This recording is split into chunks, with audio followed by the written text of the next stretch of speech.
amashyirahamwe yacu no kugurana no kugurana Sopeke Microfinance. Aho Sopeke Microfinance rero n'uko intambara y'amasasu yahagaze maze Sopeke Microfinance nayo ivuga ati nimuze se bangane mu gihugu maze tujye hamwe dushyire batubitaye hamwe kugira ngo iterambere tubigereko.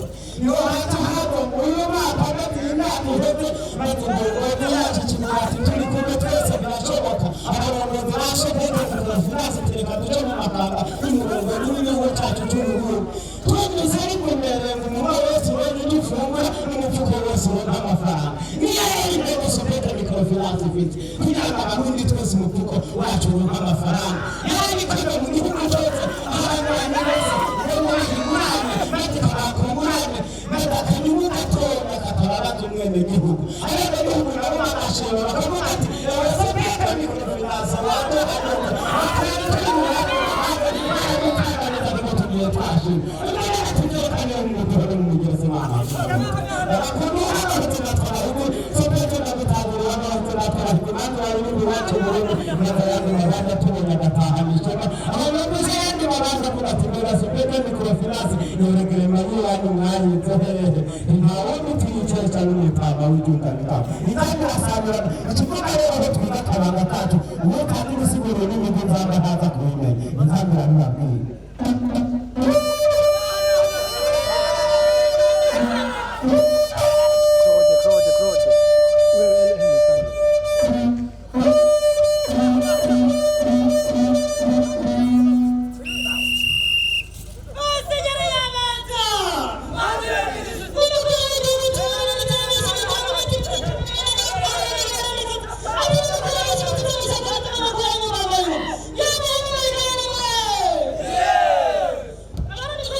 amafaranga abakenya bagatumwe mu gihugu nta handi usanga n'ibintu byose muri Sopeke Microfinance ni nko kubura